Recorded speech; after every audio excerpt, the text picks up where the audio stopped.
Hi friends, நான் உங்கள் அபி. நேற்று நம்ம வீட்டில் என்ன டின்னர் செஞ்சோம் அப்படிங்கிறத பார்க்கலாம் வாங்க. நம்ம வீட்டில் ரொம்பவே சிம்பிளான டேஸ்ட்டான டின்னர் தாங்க நேற்று இருந்துச்சு. சப்பாத்தி மாவு வந்துட்டு அம்மா பிசைஞ்சிட்ருக்காங்க. சப்பாத்தி செய்யும்போது எப்பயுமே கோதுமை மாவு நம்ம வீட்டில் அரைச்சதை தான் வந்துட்டு யூஸ் பண்ணுவோம்.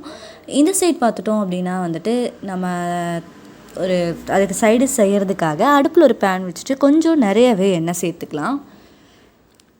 இந்த எண்ணெய் சூடானதையுமே வந்துட்டு லைட்டாக கடுகு சேர்த்துக்கோங்க. கடுகு பொரிஞ்சு வரட்டும். கடுகு பொரிஞ்சதுமே அதில் ஒரு துண்டு பட்டை, ஒரு கிராம்பு சேர்த்துட்டு கொஞ்சமாக சோம்பு, சிறிதளவு சீரகமும் சேர்த்து விட்டுக்கோங்க. இந்த சைட் டிஷ் பார்த்துட்டோம் அப்படின்னா வெறும் 10 நிமிஷத்துக்குள்ளாரவே நமக்கு ரெடி ஆகிடும். கூடவே கொஞ்சோண்டு கறிவேப்பிலை இலைகள் சேர்த்துட்டு ஒரு 3 பச்சை மிளகாயை நீள நீளமாக கட் பண்ணிவிட்டு உள்ளே சேர்த்துக்கலாங்க.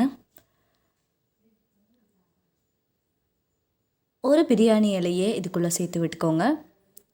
இது எல்லாம் சேர்த்து நல்லா வதக்கிட்டு அதுக்குள்ளாரையவே வந்துட்டு இந்த சைடு வந்து நீளமாக ஒரு 3 பெரிய வெங்காயம் எடுத்து கட் பண்ணி வச்சுருக்கோம். அந்த பெரிய வெங்காயத்தை உள்ளே சேர்த்துட்டு நல்லா மிக்ஸ் பண்ணி விட்டுருங்க.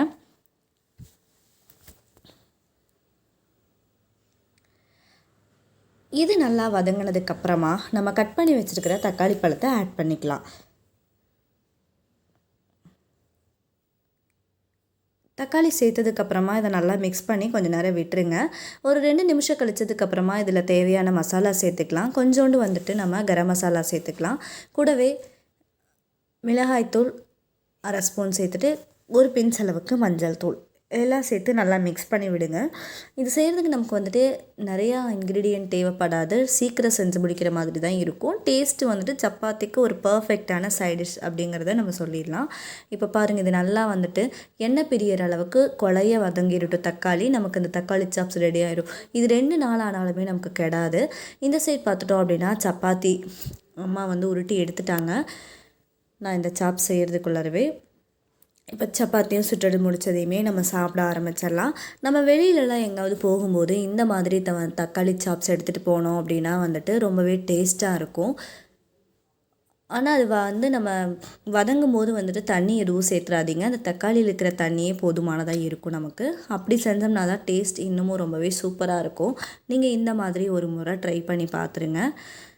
அதே மாதிரியே சப்பாத்தி மாவுக்கு வந்து நம்ம எப்பயுமே கடையில் வாங்காமல் வீட்டிலையே கோதுமை வாங்கி அரைச்சி செய்கிறங்காட்டியும் அந்த சப்பாத்தி வந்து இன்னமும் சாஃப்டாக இருக்கும். சரி, இதை வச்சு நம்ம சாப்பிட்டு பார்த்துடலாம். ஒரு 2 சப்பாத்தி எடுத்து பிளேட்டில் வச்சுட்டு கொஞ்சமாக நம்ம ரெடி பண்ண தக்காளி சாப்ஸையும் வந்து வச்சாச்சு. இப்போ சாப்பிட்டு பார்த்துடலாம். எப்பயுமே நல்லா தான் இருக்கும்.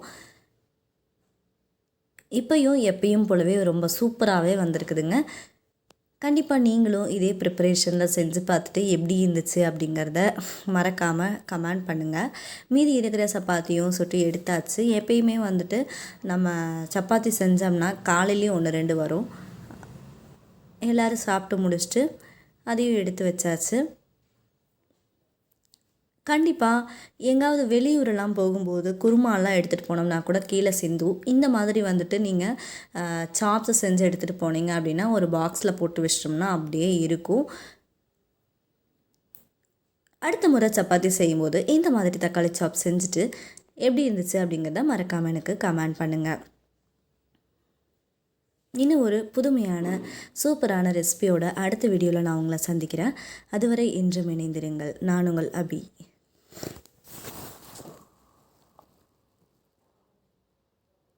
ஓகே ஃப்ரெண்ட்ஸ், பாய். அடுத்த வீடியோவில் பார்க்கலாம்.